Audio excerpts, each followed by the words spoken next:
Hello and welcome to the interview here on France 24. Our guest today is Ryan Crocker, a man former President George W. Bush once described as America's Lawrence of Arabia. He served as U.S. ambassador in some of the toughest places, including Lebanon, Syria, and Iraq. He also served as U.S. ambassador in both Pakistan and Afghanistan. Welcome to the show, Mr. Crocker.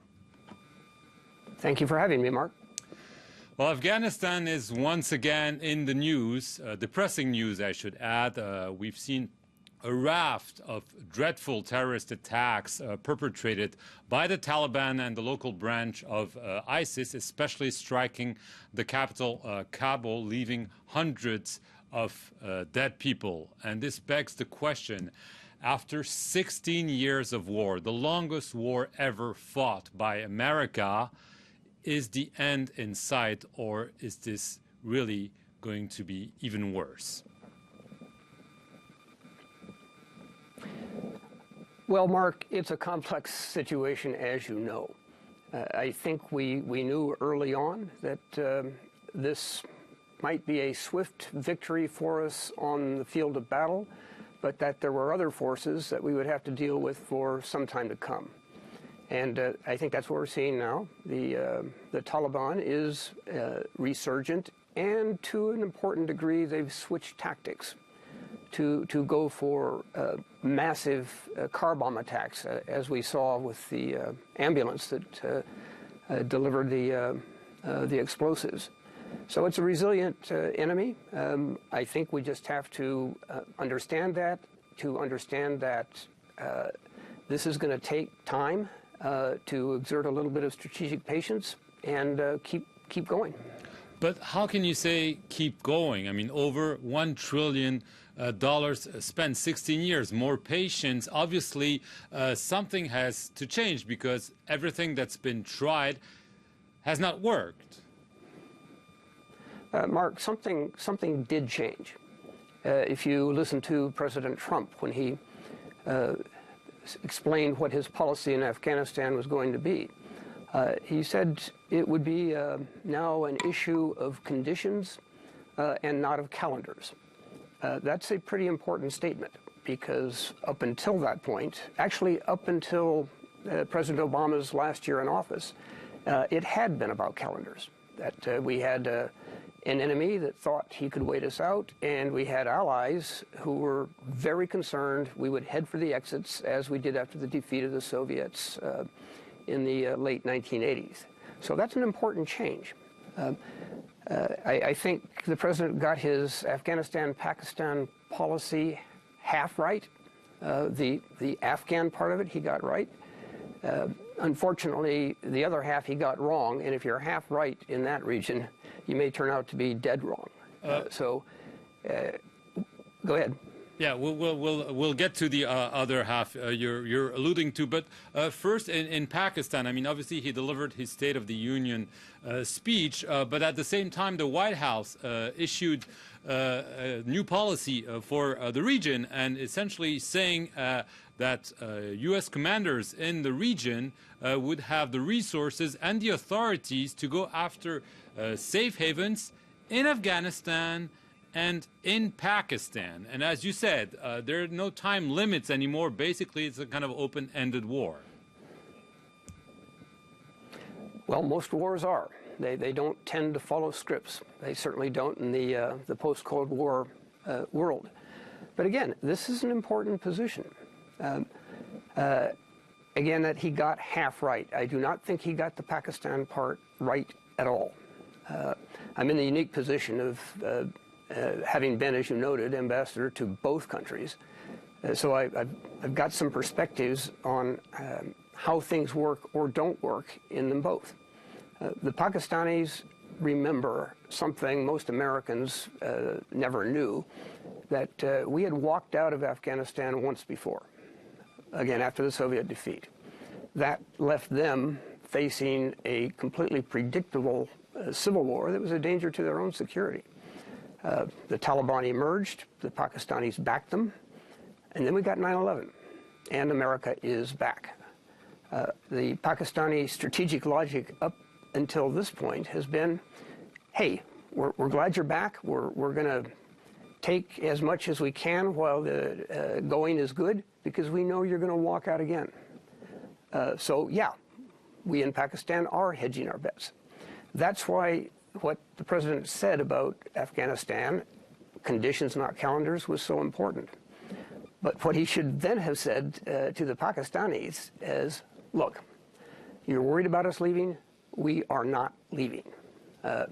We're here because our vital interests are at stake, and we will be here as long as it takes and whatever form it takes to ensure those interests are not jeopardized.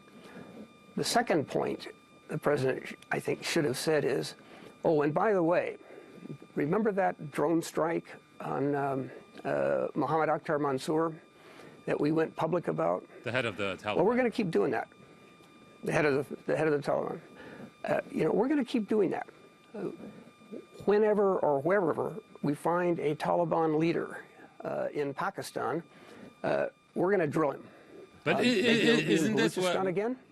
what's being fleshed out right now? That when they say we're going to go after safe havens, not only in Afghanistan and in Pakistan. Obviously, the president made headlines when he tweeted at the beginning of the year, we've given so much money to the Pakistanis, they're giving safe havens to terrorists. I mean, basically what you're saying is finally Donald Trump is saying what you and others have been telling Pakistanis privately, sometimes publicly, but not with the authority of the President of the United States. Enough is enough.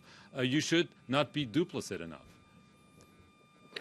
Mark, there's a very important distinction between the view I have and what the White House has said. I would have had the president say what he did say effectively on staying in Afghanistan. But I then would have liked to see the president say, as I noted, that we will go after Taliban leaders wherever we find them, whether it's in Rawalpindi or it's in Baluchistan. So why don't you Pakistanis take those two important points, go sit under a tree somewhere and think about it, and think if this isn't the time to change your strategic logic. You know we'll be here. You know that we're not going to run for the exits this time, but also that we're going to go after the Taliban. So maybe they're now a diminished asset for you. Maybe you should think about, as I said, a new strategic logic. That, Mark, is what the president did not say.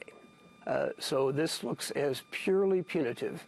And I can tell you, the Pakistanis don't respond very well to that. I expect they're just going to dig in. Their support, if anything, may get stronger for the Taliban. And frankly, I think it's no coincidence that we had these particularly horrific attacks in Afghanistan. Well, what do you mean? Because in Afghanistan, clearly the fingers have been pointed, as they have been in the past, at Pakistan, saying they are, if not directly behind those terrible attacks, at least enabling the networks to carry them out. I mean, do you share that view that Pakistan is at least complicit in those terrorist attacks? Well, look, Mark, that's what I've been trying to explain. The Pakistanis have not reined in the Taliban because that's their hedge against the consequences of a complete U.S. withdrawal. They, in their logic, they do not need to make another mortal enemy, i.e. the Taliban, when they have no assurances that we are going to stay the course. They now do have those assurances. So the proposition I would have put to them is to say, time for a change in your strategic logic. You can see the pluses. We can work together as partners. You can see the minuses if you don't, because we are going to go after the Taliban in a very serious way. That's a totally different approach than saying, you lie, you cheat, you're deceitful, you're aiding our enemies, so we're going to slap major financial sanctions on you. Those are, Yeah, those are points of subtlety that I think the president didn't get, and I think we're in for a pretty hard ride.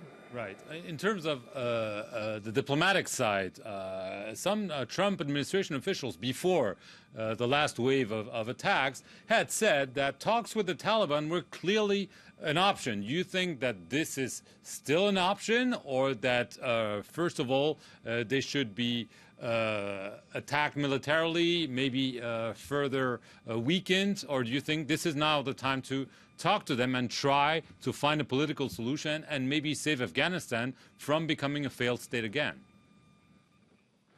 Well, as a career diplomat, I'm all about talking and finding political solutions.